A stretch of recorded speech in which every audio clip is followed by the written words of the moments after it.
The San Francisco 49ers, for some reason, decided to fire their defensive coordinator, and it makes absolutely no sense to me. I looked at the 49ers numbers, and they had the number 3 ranked defense all fucking year. They get to the postseason, and then the defense allows 8 more points and about 100 more yards on average per game. But that could also be attributed to the fact that you're in the playoffs and you're playing better offensive teams than you are in the regular season. And what bothers me the most about this, Kyle Shanahan, you can make an argument, kind of deserves to get fired. Now, obviously, he's a good enough coach to get picked up somewhere else. He would have people lining up at the door to offer him a job for their team. Okay, I get that. But Kyle Shanahan's been in 3 Super Bowls, had pretty big leads in all 3 of them. One of them, a massive lead against Tom Brady, who was the offensive coordinator for the Falcons, and blew all of them. And somehow Shanahan gets to keep his job, but they're going to say Wilks is the scapegoat and they're going to fire his ass and he doesn't get to keep the job. And he's going to have people lining up to get him. There's all kinds of teams that are probably going to be sending him offers immediately. And when that happens, you have to ask yourself, what kind of team are we trying to run here? Because you can make an argument you probably should have just ran it back with everybody that you got. And after watching the Super Bowl, especially, I didn't come out of that game thinking, oh man, that defense absolutely blew it. That's not how I came. I came out of that game thinking Shanahan made bad decisions.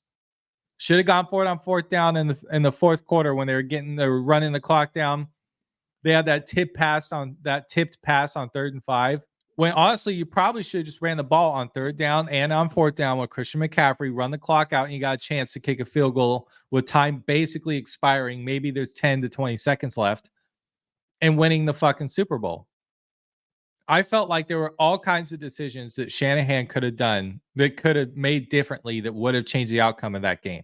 And another thing people aren't talking about enough is when Greenlaw went out, the defense did play worse, 100%. He's like the heart and soul of that defense. That guy's an unbelievable linebacker. And you watched him in the beginning of that game. Greenlaw was all over the place. Absolutely unstoppable. That guy looked like he was on something.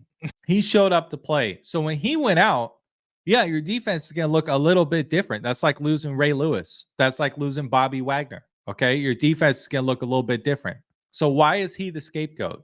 Shanahan, I mean, he's turning into the guy that just can't get it done in big games. That's becoming his reputation, and it has been his reputation. But for some reason, that guy gets all the chances in the world. And it's everyone else's fault but his. He's going to point the finger everywhere else but himself.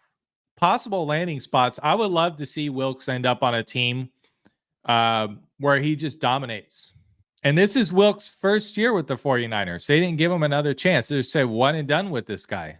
Not only that, in the first part of the game when they had Greenlaw on the field, they held the Chiefs to only 3 points in the first half.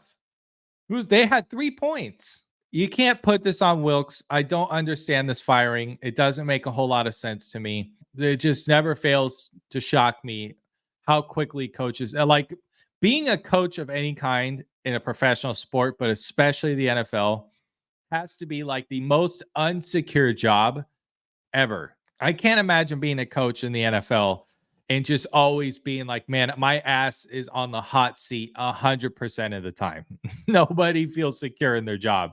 If I can have the 3rd best defense in the NFL and still get fucking fired after my head coach makes terrible decisions and basically costs us a Super Bowl, I'm going to get fired for that. Third best defense in the NFL is not good enough. That's crazy to me.